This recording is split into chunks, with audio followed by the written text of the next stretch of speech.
Quando Allan Kardec, em O Evangelho segundo o Espiritismo, no capítulo 17, Sede Perfeitos, em que ele faz a irresistível proposição: Sede perfeitos como o vosso Pai Celestial é perfeito, ele inclui uma mensagem muito bela de François Nicolas Madeleine sobre a virtude, e é sobre ela que nós queremos tecer alguns comentários. É interessante, porque nessa mensagem nós temos que a virtude é o conjunto de todo o patrimônio moral do verdadeiro homem de bem. E nessa mensagem há a descrição desses caracteres: ser bom, sóbrio, justo, modesto, caridoso. E todos aqueles que se esforcem em conseguir angariar essas virtudes, nos dizeres de Jesus, vestir o seu espírito dessa veste nupcial, quando ele falava da parábola do festim de bodas. Então é interessante que todo aquele que se esforça já está no caminho certo para um dia vir a se tornar um verdadeiro homem de bem. Mas a mensagem tem um alerta essencialmente interessante. Mais vale menos virtude com modéstia do que todas com orgulho, porque foi pelo orgulho e egoísmo que as humanidades se perderam, e é pela humildade que elas um dia irão se redimir. Quando eu li essa passagem, eu me lembrei da carta que Emmanuel escreve na introdução da obra Há 2000 anos, um de seus romances belíssimos. Essa carta ele intitula Na Intimidade com Emmanuel. E me salta aos olhos como Emmanuel, que é um espírito muito evoluído, que sempre nos assiste, nos assessora com mensagens belíssimas, de alta riqueza doutrinária, e que nos fortalece, nos robustece a moralidade do espírito. Eu fico impressionada com a autenticidade, com a seriedade e com a franqueza, em especial nessa carta. Emmanuel basicamente se coloca desnudo diante dos seus leitores. Confessa que houvera sido Publius Lentulus um senador romano que houvera vivido na abastança de uma forma bastante ostensiva na prova da riqueza, e que, segundo a conclusão dele próprio, ele falhou. Ele falhou. E falhou pelo orgulho.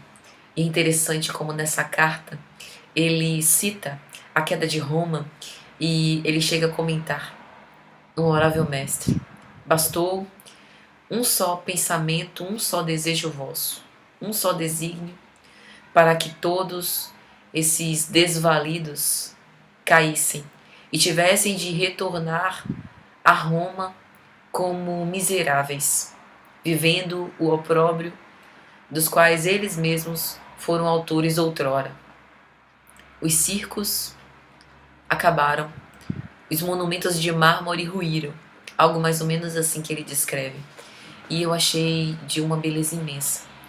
E tem uma mensagem dele na obra Fonte Viva que ele já fala um pouco sobre isso, a cortina do eu, se eu não me engano, no capítulo 101 desse livro.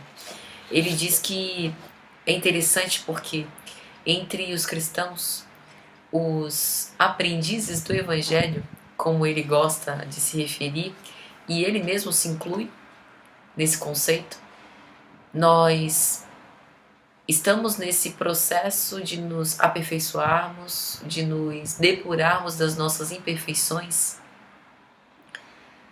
mas temos angariado muitas virtudes, mas elas ainda estão empedernidas de muitos vícios.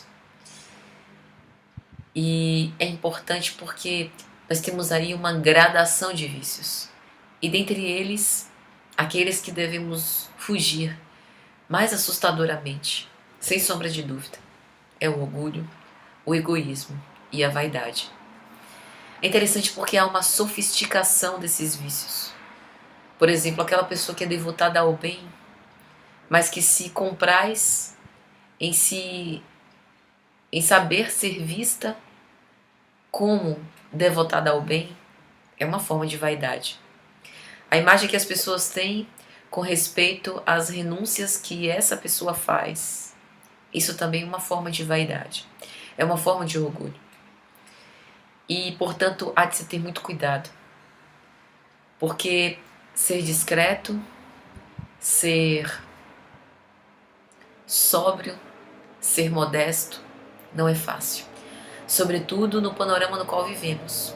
Uma vida de redes sociais em que somos convidados insistentemente ao exibicionismo. Em especial para aqueles que ensejam a doutrinação e que são oradores espíritas, eu acho um desafio ainda maior. Porque utilizam da sua imagem, lógico, como meros instrumentos para que a mensagem seja revelada. E a mensagem, em todos os tempos, foi, é e sempre será a grande vedete, a mensagem evangélica e não o mensageiro. Então é interessante porque os oradores espíritas em especiais doam a sua imagem para a transmissão da mensagem, mas tem que ter o tempo inteiro essa reflexão íntima, essa vigilância para que realmente estejam convencidos de que é a mensagem o mais importante. Observe que é necessário um convencimento de si próprio. E aí, para concluir, com respeito à virtude, eu me lembro de alguém que para mim é um grande modelo dessa mensagem, que é Chico Xavier. Chico Xavier costumava dizer que a impressão que as pessoas tinham ao seu respeito não fazia melhor nem pior. E como é difícil nós reflexionarmos e entendermos realmente a profundidade disso. Não raras vezes, como quando somos elogiados, o sentimento do ego aflora e nos sentimos bem. Não há rigor, nenhum problema nisso. A questão é ter uma ideia superior ao nosso respeito do aquilo que realmente somos. Por isso a importância do autoconhecimento. O autoconhecimento, ao meu ver, é a base da virtude. Porque nos conhecendo, sabemos aquilo de que somos capazes. Nem mais nem menos do que a imagem que os outros têm ao nosso respeito. Como é difícil. Como é desafiador. Mas é o caminho. Este é o caminho da perfeição, que sem sombra de dúvida, passa pela virtude. Muita paz.